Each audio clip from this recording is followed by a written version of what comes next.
What's going on, guys? Welcome to Danny Wright's Dragon Stories. In a world where dragons and humans unite, kindness becomes strength, and friendship creates legend. So let's dive into the story. The marble floor reflected Leo's worn boots as he pushed the cleaning cart down another endless corridor. 17 years old and already invisible.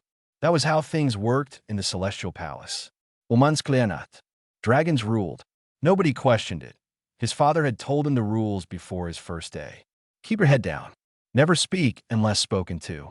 Pretend you are furniture. Leo had followed those rules for 3 years now. He knew which hallways to avoid during noble gatherings. He knew which doors led to private chambers. He knew exactly how to disappear. Today felt different, though. The palace hummed with nervous energy. Servants whispered about Prince Draven returning from his studies. The Dragon King's only son, the heir to an empire that stretched across 40 systems. Leo had never seen a dragon up close. They flew overhead sometimes, their massive wings blocking out the sun. They walked past him in corridors, their scales gleaming like polished metal. But they never looked down. Why would they? He was just the janitor's son. He reached the East Garden courtyard and began sweeping the stone pathway. Flower petals scattered before his broom. The garden was supposed to be empty this time of day. Most nobles were attending some ceremony in the throne room. That was when he heard crying. Leo froze. Dragons did not cry. Everyone knew that. They were proud, fierce, untouchable. But the sound came again. Soft sobs from behind the large fountain. He should leave. His father's voice echoed in his mind. Do not get involved. Do not be seen. Do not become a problem. But his feet moved anyway. Behind the fountain sat a young dragon, smaller than Leo expected. His scales were deep blue with silver edges. His wings were folded tight against his back. They looked thin, delicate, not like the massive, powerful wings Leo had seen on other dragons. The dragon looked up. His eyes were bright gold with vertical pupils. Tears streaked down his scaled cheeks. Go away, the dragon said. His voice cracked. Just go. Leo should have run. Instead, he set down his broom and sat on the fountain's edge. Not too close, just close enough. I'm Leo, he said quietly. The dragon stared at him. You are human. Yes. You should not be here. I know. Silence stretched between them. The dragon wiped his eyes with the back of his clawed hand. He looked young, maybe 16 in human years. Hard to tell with dragons. They say my wings are weak, the dragon said suddenly. The nobles. They say I fly like a sick bird, that I bring shame to the royal family. Leo looked at the wings. They were smaller than others he had seen, but they moved when the dragon shifted. They caught the light in interesting ways. Can you fly? Leo asked. Yes, but not fast, not strong, not like my father or the generals. The dragon's voice dropped to a whisper. They laugh when I practice.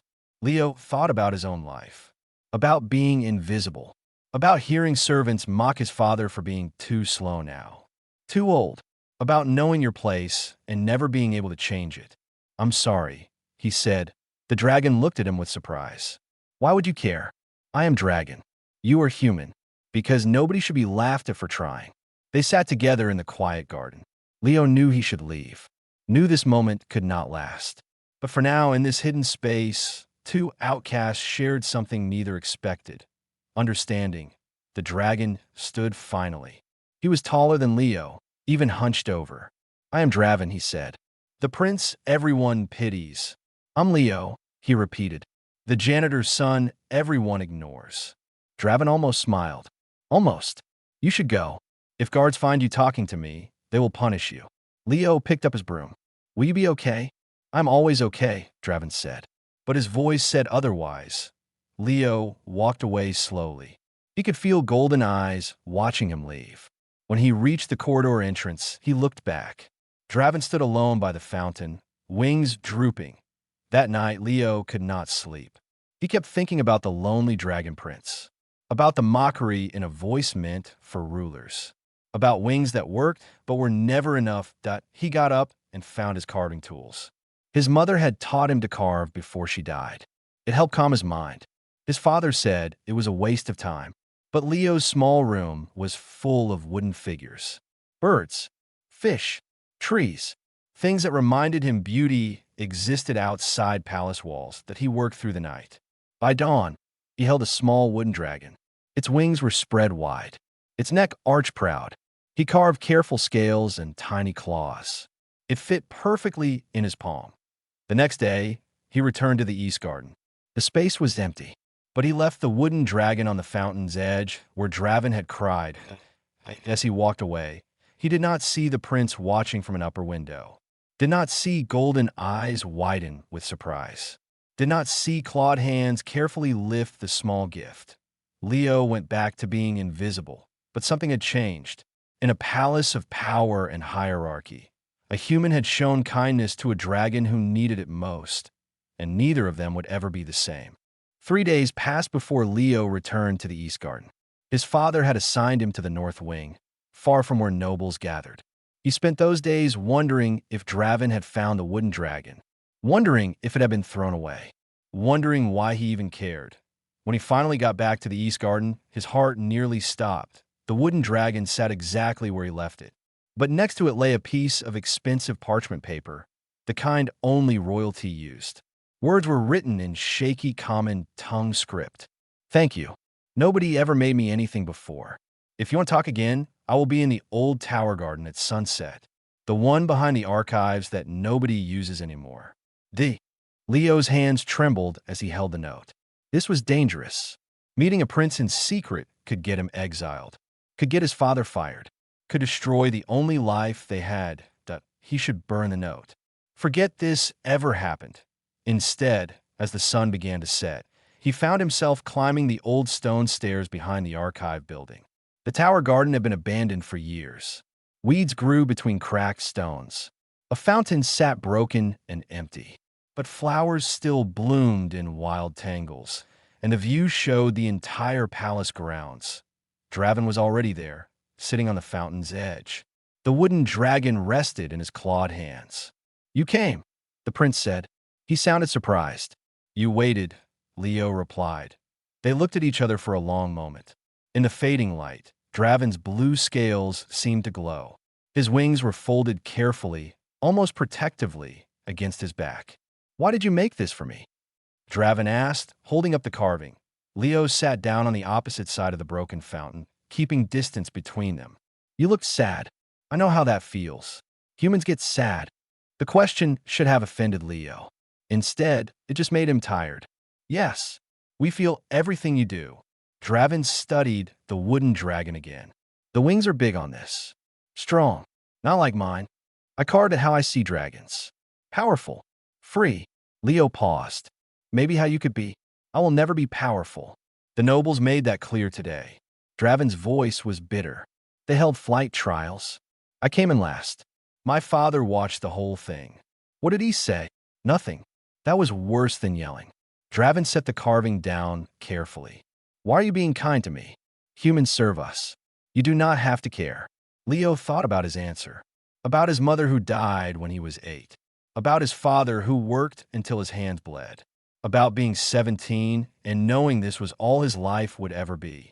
"Maybe I'm tired of pretending people do not matter," he said quietly. Draven made it sound like a laugh, but sadder. "You are strange for a human. You are strange for a dragon." They talked until the moons rose. Draven told Leo about dragon history, about the Empire, about planets Leo would never see. Leo told Draven about human games, about his mother's stories, about carving wood in the quiet hours that IT became their routine. Every few days, when they could both slip away, they met in the abandoned garden. Leo brought stories and carved figures. Draven brought books, and shared knowledge meant only for nobles. Weeks passed, then months. Leo learned that Draven loved music, but was forbidden from singing because it was not warrior-like. Draven learned that Leo wanted to study engineering, but would never be allowed into schools. They both learned that loneliness felt the same regardless of species. Point one evening, Draven arrived, looking worse than usual.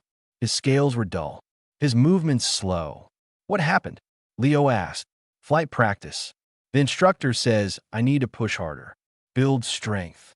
Draven flexed his wings and winced. I think I hurt something. Leo moved closer, forgetting caution. Let me see. Draven extended his right wing. The membrane was torn slightly near the edge. Not badly, but enough to cause pain. This needs to heal properly, Leo said. He thought back to his mother's medical knowledge. She had worked in the palace hospital. You need to rest it. Stop flying for a week. I cannot. The trial of flames is in 2 months. If I do not improve, I will fail. If I fail, I disgrace my family. If you tear this worse, you will never fly right again. They argued about it. Finally, Draven agreed to rest for 3 days. Leo returned to his room that night and sketched out wing designs from memory. He had watched birds his whole life, understood how they caught wind, how they angled their bodies. The next time they met, he brought his sketches. Your wings are not weak, Leo explained, pointing to his drawings. You are trying to fly like the big dragons, but you're built different, lighter. You should fly like a hawk, not an eagle. Draven studied the papers. What do you mean? Hawks are small, fast. They do not overpower the wind. They use it. Turn tighter. Move quicker. Leo felt excitement building. You're trying to be strong when you should be smart. They spent that entire evening analyzing flight patterns. Leo drew. Draven asked questions. Together they designed a new approach, mixing dragon instinct with human observation. Will you help me practice? Draven asked as they prepared to leave. I cannot fly, but you understand it better than anyone I know. Draven's golden eyes were bright with hope. Please. Leo knew this was crossing another line. Knew they were moving from secret friendship to dangerous collaboration. New discovery meant disaster. All right, he said anyway. We practice before dawn, when nobody else is awake. Draven smiled then, a real smile. The first Leo had ever seen from him that as they parted that night. Leo realized something frightening. He no longer cared about staying invisible. He cared about helping his friend. Even if that friend was the prince of an empire that considered humans as nothing more than servants. Even if it meant risking everything. Some things, Leo was beginning to understand, were worth the risk. For 5 weeks, they trained in secret. Leo would wake at 4 in the morning, sneak to the abandoned tower garden, and guide Draven through exercises. The prince improved rapidly once he stopped trying to fly like everyone else. His turns became sharper. His speed increased. His confidence grew. But secrets in palaces never stayed hidden forever. Leo was polishing silver in the grand dining hall when he heard the nobles talking. They did not notice him. Servants were like ghosts to them. The trial of flames is announced, said Lord Haverick, a massive red dragon known for his cruelty. 1 month from today, the prince will finally prove whether he deserves the throne, or prove he does not. Another noble laughed. My coins are on failure. The Dragon King has no other heirs. If Draven fails, the council will demand a new successor. Leo's blood turned cold. He had not understood how serious this was. Draven had mentioned the trial, but never explained the consequences. If the prince failed, he would lose everything. His title, his future, maybe even his life. That evening, Leo ran to the tower garden. Draven was already there, staring at the distant mountains. You did not tell me, Leo said, breathing hard from the climb. If you fail this trial, they will replace you. Draven did not turn around. I know. Why did you not say something? Because then you would help me out of pity. I wanted you to help because we were friends. Draven's voice was quiet. Was I wrong? Leo sat down beside him. No, you were not wrong. They sat in silence as the sun set. Finally, Draven spoke again. The trial has 3 parts. Speed trials through fire rings, combat against automated guardians, and wisdom tests about ruling. He laughed bitterly. I might manage the first now, thanks to you, but the combat and wisdom? I will fail. I have always failed. Then we practice those too, Leo said firmly. There is no time. We make time. They train harder after that. Draven would practice combat during official training hours, then meet Leo at night to discuss strategy. Leo helped him think through problems differently, not just with strength, but with planning. The wisdom tests were easier. Leo had read hundreds of books from the palace library over the years. Nobody noticed when servants borrowed books. He taught Draven human philosophy, human history, human solutions to problems. Dragon education focused on power and tradition. Human education focused on adaptation and innovation. What if combining both makes you stronger? Leo suggested one night. Draven considered this. No dragon has ever suggested learning from humans. Maybe that is your advantage. 3 weeks before the trial, disaster struck.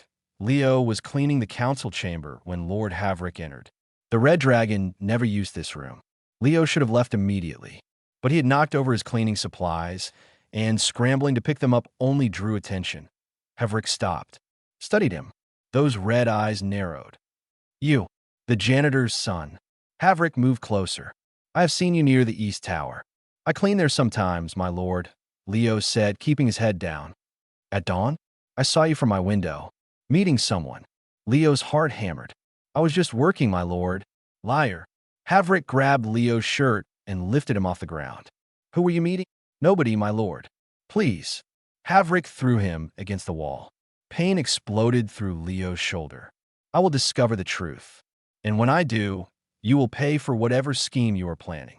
He left Leo crumpled on the floor. That night, Leo did not go to the Tower Garden. His father found him in their small room, holding his bruised shoulder. What happened? His father demanded. Leo told him everything. About Draven, about their friendship, about the training. His father went pale. Are you insane? Befriending the prince? That dragon noble will report this. We will be exiled. Or worse. Draven is my friend. Dragons are not friends with humans. They own us. His father's voice cracked. I have worked 30 years in this palace. Kept my head down. Survived. And you risk it all for what? A prince who will forget you the moment he takes the throne. He is not like that. They're all like that. His father grabbed Leo's shoulders, making him wince. Promise me you will stop this madness. Promise me. Leo looked at his father's worn face, at the fear in his eyes, at 30 years of bowing and serving and disappearing. I'm sorry, Leo said. But no. His father stepped back like he had been slapped. Then you are a fool, and I cannot protect you from what is coming. 2 days later, Havrick made his move. Leo was summoned to the throne room. He had never been inside before. The space was enormous, with columns carved from solid crystal. The Dragon King sat on a throne of black stone, his silver scales gleaming like starlight. Draven stood to his right, face carefully neutral. Havrick stood before the throne, looking pleased. Your Majesty, Havrick said, I bring concerns about your son's upcoming trial. It seems he has been receiving unauthorized assistance. The Dragon King's eyes were ancient and cold. Explain. This human has been meeting secretly with Prince Draven, teaching him, influencing him. Havrick gestured at Leo. Such behavior is inappropriate, perhaps even treasonous. The king looked at Leo for the first time. Leo felt like he was being examined by a predator deciding whether he was prey. Is this true? The king asked Draven. Draven's jaw tightened. Yes, father. Leo has been helping me train. A human teaching a dragon prince. The king's voice was ice. Explain yourself. He sees things differently, understands flight mechanics in ways our instructors do not. He has made me better, or he has made you dependent. The king stood. His full height was terrifying. The trial is meant to test you alone, not you with a human crutch. Father, please, silence. The king turned to Leo. You are forbidden from any contact with my son. If you're seen near him again, you and your father will be removed from the palace. Permanently. Do you understand? Leo met those ancient eyes. He should agree, should bow and apologize, should save himself and his father. Instead, he thought about Draven crying behind a fountain, about lonely evenings in an abandoned garden, about a prince who finally smiled. I understand, Your Majesty, Leo said quietly. But Prince Draven will succeed at the trial. Not because of me, because he is stronger than anyone realizes. The king's eyes flashed dangerously. Remove this human from my sight. Guards dragged Leo out. The last thing he saw was Draven's face, torn between duty and friendship. The trial was 2 weeks away. Leo was banned from helping. Havrick had won, but as guards threw Leo out of the throne room, he realized something. Draven did not need him anymore. The prince had learned everything Leo could teach, had found his own strength. Now he just needed to prove it to everyone else, including his father. The day of the Trial of Flames arrived with clear skies and nervous energy. The entire palace gathered in the great arena, a massive open space carved into the mountain itself. Stone seats rose in circles around the central platform. Thousands of dragons filled those seats. Nobles in the front, soldiers and citizens behind them. Servants stood in the highest sections, far from the action. Leo stood with his father in the servant gallery, pressed against the stone railing. His father had not spoken to him in 2 weeks. The silence hurt worse than any punishment. Below, the arena floor gleamed white. At its center stood Prince Draven, his blue scales catching the morning light. He looked small compared to the massive space around him. Small and alone.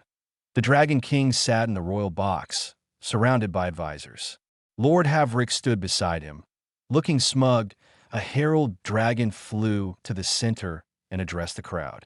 Citizens of the Dragon Empire, today we witness the Trial of Flames, an ancient test to prove worthiness for the throne. Prince Draven, heir to the crown, will face 3 challenges. Speed, Kumba, wisdom. Only by succeeding in all 3 can he claim his birthright. The crowd roared, some with support, many with doubt. Leo heard nobles near the servant section making jokes about how quickly the prince would fail. His hands gripped the railing until his knuckles turned white. The first challenge began. 20 massive rings of fire appeared in the air, suspended by some kind of technology Leo did not understand. They moved and shifted, creating a constantly changing maze. The prince must fly through all 20 rings in under 5 minutes, the herald announced. He cannot touch the flames. He cannot miss a ring. He must flow like wind through fire. Leo watched as Draven took position. The prince's wings spread wide. His body coiled like a spring. The horn sounded. Draven launched into the air. He moved differently than during practice. Faster, more confident. He used the techniques they had developed together. Small turns, quick adjustments, using his size as an advantage rather than a weakness. Ring after ring, he flew clean. The crowd started murmuring in surprise. Lord Havric leaned forward, frowning. 3 minutes passed. Draven had cleared 15 rings. The last 5 began moving faster, creating an impossible pattern. Leo's breath caught. This was the hardest part. The rings moved opposite each other. No dragon could possibly, but Draven did not try to force through. Instead, he waited, watched the pattern, found the rhythm. Then he moved like lightning through the 16th ring, the 17th, 18th, 19th. The final ring spun wildly, flames roaring. Draven pulled his wings tight, rolled sideways, and shot through the center with inches to spare. He cleared it with 10 seconds remaining. The crowd erupted, not in cheers, but in shock. The weak prince had just completed a perfect speed trial, something most adult warriors struggled with. Leo felt tears in his eyes. His father glanced at him, but said nothing. Impressive, the herald announced. But the trial continues. Phase 2, combat. The arena floor opened. From below rose a massive mechanical guardian, an ancient dragon construct built generations ago for combat training. It was twice Draven's size, covered in armor plating, and moved with mechanical precision. The prince must defeat the guardian using strength and skill, the herald said. He may not flee. He may not yield. Victory or failure. There is no middle ground. Draven landed on the arena floor. The guardian activated, its metal eyes glowing red. It roared and charged. The crowd gasped as the guardian's massive claws nearly caught Draven. The prince dodged, but barely. He was fast, but the guardian was faster than it should be. Something was wrong. Leo noticed it immediately. The guardian moved erratically. Its attacks came at strange angles. This was not standard training behavior. This was malfunction, and it was getting worse. The guardian strikes became more violent, more random. Draven dodged and weaved, but he could not get close enough to land a hit. The machine was supposed to test skill, not be impossible to defeat. The crowd started shouting concerns. Even the nobles looked worried. This was not a fair test anymore. The guardian caught Draven's wing with one claw. The prince cried out and crashed to the ground. Blood stained his blue scales. "Stop the trial," someone shouted. But the guardian did not stop. It advanced on the fallen prince, raising both claws for a killing strike. The Dragon King rose from his seat. The crowd roared in panic, and Leo ran that he did not think, did not plan. He just moved down the servant stairs, through the crowded sections, past shocked guards who tried to stop him. He vaulted the barrier into the arena and sprinted across the white floor. The guardian's claws came down. Leo tackled Draven, rolling them both away. The strike missed by inches, cracking the stone floor. "Thou!" Draven gasped. "What are you doing?" "Saving you." Leo pulled Draven to his feet. The prince's wing was injured but not torn. "Can you fly?" "I think so, but then listen. It is a machine. Just a machine. It follows patterns. Watch its movements. Find the pattern." The guardian turned toward them. Its red eyes locked on. It charged again. "I do not see any pattern." Draven shouted as they separated, forcing the guardian to choose a target. "Because you are scared. You taught me about dragon history, about strategy. Use it." The guardian chose Leo. It swung at him, and he barely ducked. The metal claw passed over his head, so close he felt the wind. Draven watched, his mind racing. Pattern. Strategy. What Leo said. What they learned together. Human thinking combined with dragon knowledge. Then he saw it. The guardian's right leg dragged slightly. Its left eye flickered. It favored its strong side. "Now, go left. Make it turn." Leo did not question. He ran left. The guardian followed, turning. Its movements slowed in the turn, compensating for the damaged leg. Draven launched into the air, despite the pain in his wing. He flew high, then dove. Not at the guardian's head or body. At the weak leg, his claws struck the joint precisely. Metal screeched. The leg collapsed. The guardian toppled. Draven hit the ground and rolled. When a machine tried to rise, he was there. He grabbed the flickering eye and pulled with all his strength. The lens shattered. Sparks flew. The guardian shuddered and went still. Silence filled the arena. Then the crowd exploded in noise. Some cheering, some shouting in confusion. The guards reached Leo and grabbed him roughly. The Dragon King descended to the arena floor, his face unreadable. "You interfered with the trial," he said to Leo. His voice could have frozen fire. "I saved his life," Leo replied. He did not bow, did not apologize. The king looked at his son, at the destroyed guardian, at the blood on Draven's scales. "The guardian malfunctioned," Draven said quickly. It was not following trial protocols. Leo saw it before anyone else. "That does not excuse his actions." "It does not," Draven agreed. "But if he had not acted, I would be dead, and you would have no heir." The king studied them both.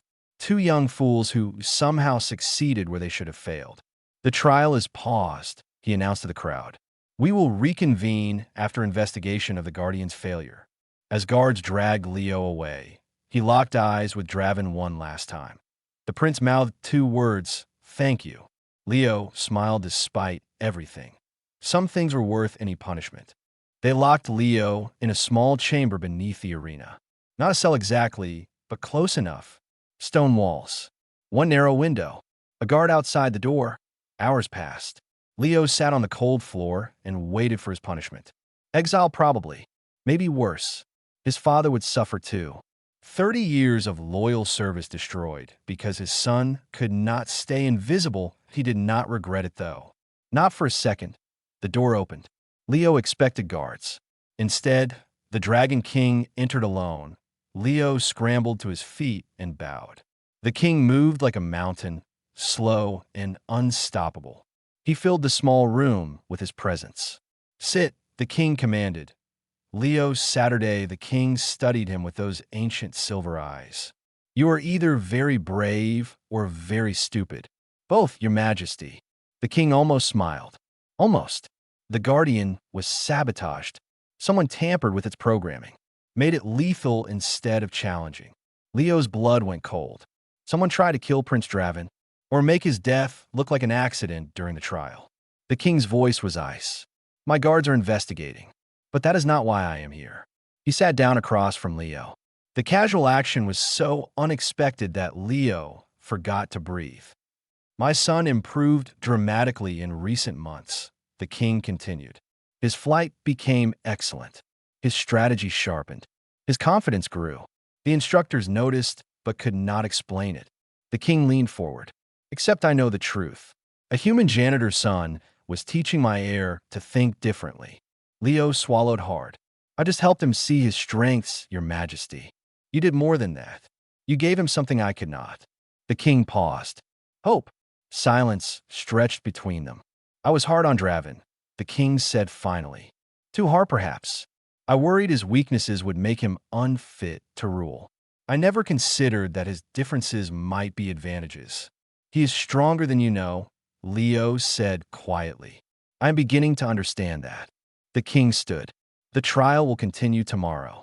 The final test is wisdom. Questions about ruling, justice, and leadership. Draven will face the council alone.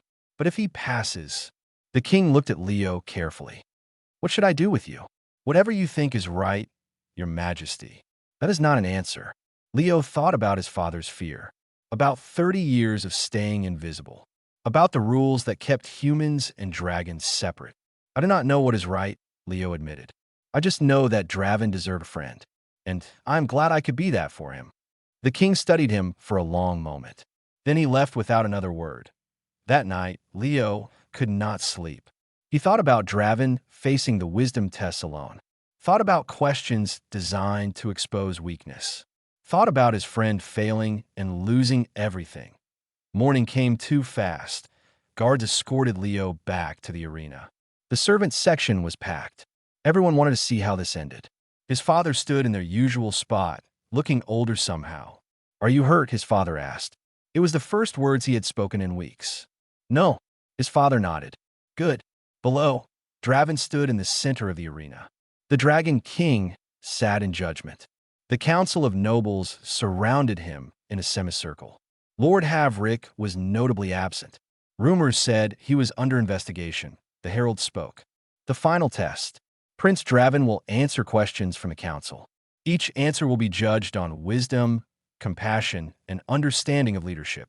5 questions. 3 must be answered satisfactorily. The first question came from an elderly dragon. A famine strikes a distant world in our empire. Our resources are limited. Do you send aid, knowing it might weaken the core worlds? Draven answered without hesitation. Yes. An empire that does not protect its weakest members is not an empire. It is a collection of systems waiting to break apart. Short-term weakness is better than long-term collapse. Murmurs from the crowd. The council members nodded. Second question. 2 nobles are fighting over territory. Both have valid claims. How do you decide? I do not decide, Draven said. I make them work together. Share the territory. Share the resources. Turn competitors into partners. Both win. The empire wins. More nodding. Third question. A criminal kills a noble in self-defense. The noble was threatening his family. What is justice? This was the trap question. Nobles expected Draven to protect his own class. The crowd leaned forward. Draven looked directly at the Dragon King. Justice means treating all citizens equally. Noble blood does not give permission to threaten others. The criminal acted to protect his family. That is not murder. That is survival. He should be released. The crowd gasped. Several nobles looked outraged. But the Dragon King's expression did not change. Fourth question. Humans ask for representation in the Empire Council. Do you grant it? Leo's heart stopped. This question was about him. About them. About everything. Draven's voice was clear and strong. Yes, humans serve the Empire.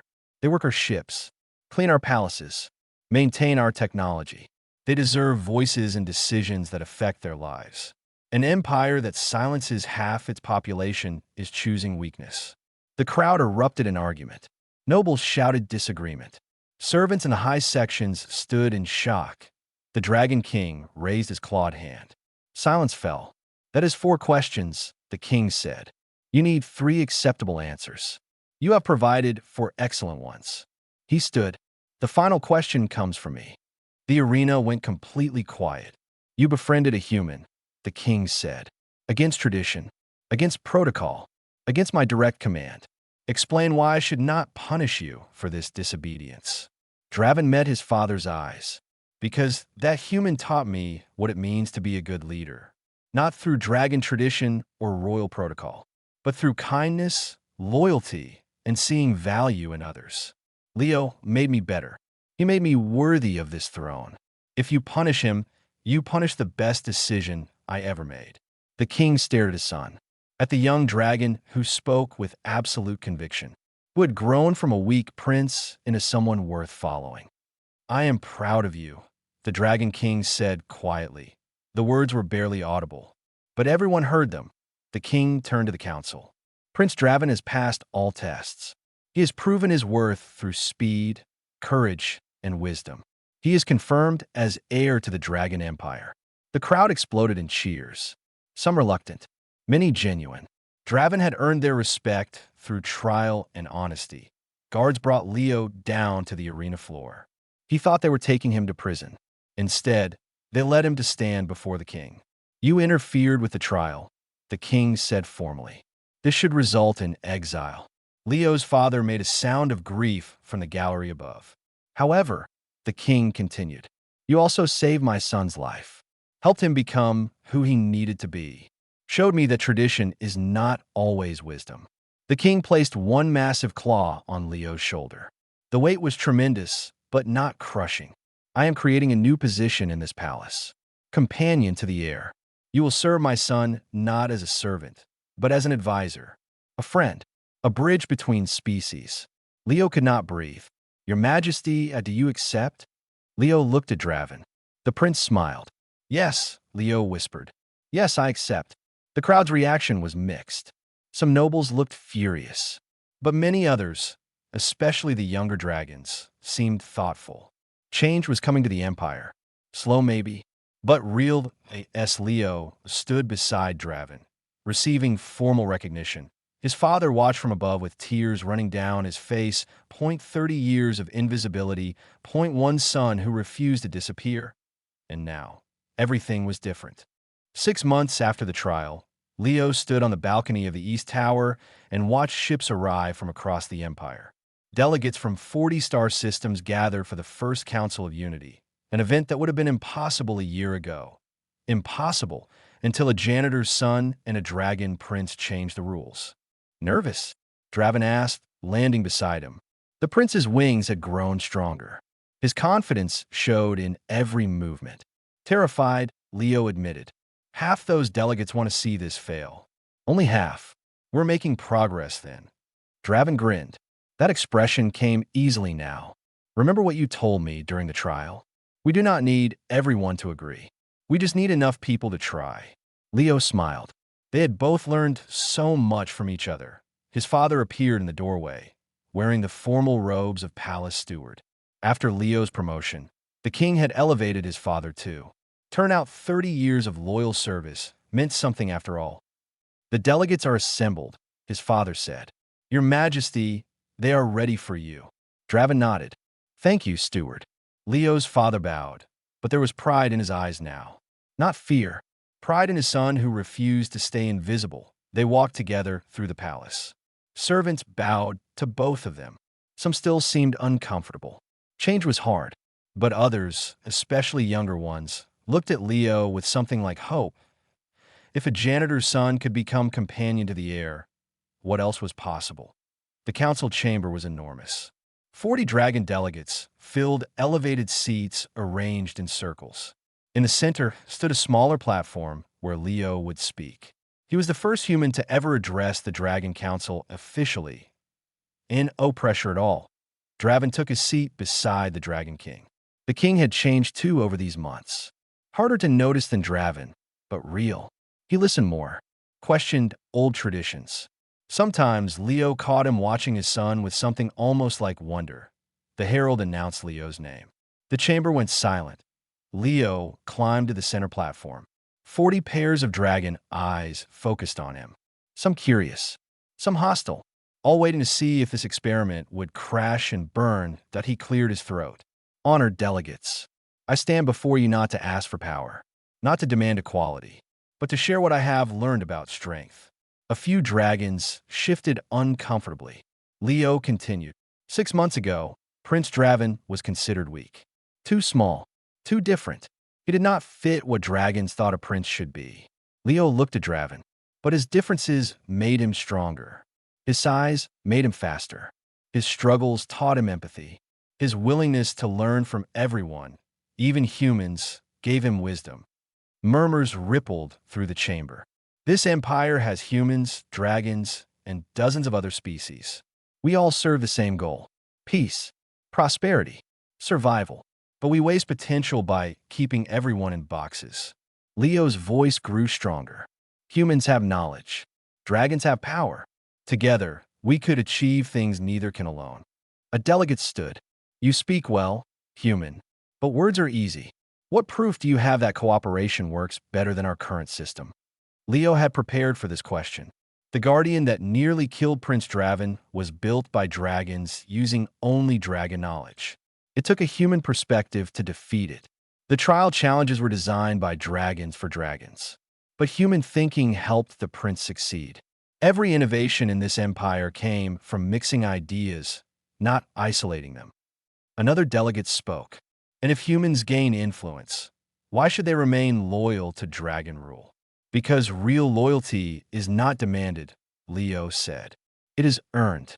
Prince Draven earned mine by treating me with respect. The Dragon King earned our family's continued service by recognizing value beyond tradition. He paused. You earn loyalty by being worthy of it, not by demanding it through force. The chamber erupted in discussion. Some delegates argued. Others nodded thoughtfully. The Dragon King stood, and silence fell. This human speaks truth, the king said. My son taught me that. Our empire is strong, yes, but it could be stronger. Starting today, we begin reforms. Humans will have representation in local governments. Mixed councils will review old laws. And any citizen, regardless of species, can petition for advancement based on merit. Shock rippled through the delegates. This was more than anyone expected. Change will be slow, the king continued. Careful, but it will be real. Those who resist will find themselves on the wrong side of history. It was a warning wrapped in diplomacy. Several delegates looked uncomfortable, but none dared speak against the Dragon King. After the council ended, Leo and Draven retreated to their old meeting place. The abandoned tower garden was not abandoned anymore. They had restored it together, fixed a fountain, planted new flowers, made it a symbol of what friendship could build. That went better than expected, Draven said, sitting on the fountain's edge. Some of them hated every word, Leo replied. Some, not all. Draven pulled something from his belt. The wooden dragon Leo had carved almost a year ago. The prince still carried it everywhere. You gave me this when I needed hope. Now we're giving hope to everyone who thought change was impossible. Leo looked at the Empire's capital spread below them. Ships from countless worlds. Dragons and humans working side by side. Not perfect, not easy, but happening. Think we can actually do this? Leo asked. Change an empire? Alone? No way. Draven grinned. But we are not alone anymore. He was right. In the past months, others had joined their cause. Young dragons who saw the wisdom in cooperation. Humans who dared to speak up. Even some older nobles who remembered that empires died when they refused to adapt. Your father stopped by this morning, Draven said. Asked if I was treating you well. Leo laughed. What did you say? That his son treats me well. That we are equals. That I am lucky to have him. Draven's expression turned serious. I'm in it, Leo. None of this happens without you. Without that first day you saw me crying and decided to care. You would have found your way eventually. Maybe, but it would have been lonely. Draven spread his wings, catching the evening light. Ready for tomorrow? Tomorrow they would visit the outer colonies. Show the reforms in action. Prove that cooperation was not just palace politics, but real change. Ready, Leo said. They stood together on the balcony as the sun set over the capital. A janitor's son who refused to be invisible. A dragon prince who learned to be strong through gentleness. Two friends who looked at an empire and decided it could be better. The wooden dragon sat between them, a reminder of where they started. Small kindness in a forgotten garden. IT seemed like nothing at the time. But kindness, it turned out, could reshape worlds. Far below, in the servant quarters, Leo's father watched his son standing beside the prince. He thought about 30 years of keeping his head down, about the fear that kept him safe but small. Then he thought about his son, who chose risk over safety, who chose friendship over invisibility, who looked at the most powerful empire in the galaxy and said it could be kinder. The old man smiled. Maybe it was never about staying safe. Maybe it was always about having the courage to be seen in the throne room. The Dragon King studied reports about the reforms. Resistance in some sectors, support in others. Change was messy, complicated, necessary. He thought about his son, about the weak prince who became stronger than anyone expected, about the human who helped him get there. Traditional dragon wisdom said power came from dominance, from controlling others, from maintaining strict hierarchy. But watching Draven and Leo together, the king wondered if real power came from something else entirely. Connection, understanding, the courage to admit you did not have all the answers alone. He made a note in his journal. Strength through unity, wisdom through diversity, empire through mutual respect. His ancestors would have called him weak for writing such things. But his ancestors had never met a janitor's son who changed the course of history with nothing but kindness and carved wood. The Dragon Empire was changing, slowly, painfully, beautifully. And two unlikely friends stood at the center of it all, proving that sometimes the most powerful force in the universe was not technology or weapons or ancient bloodlines. Sometimes it was just two people who saw each other's worth when the world said they should not matter. The stars shone above the palace. Ships came and went, and somewhere in an old tower garden, a wooden dragon sat waiting for tomorrow. Just like the real ones, the end.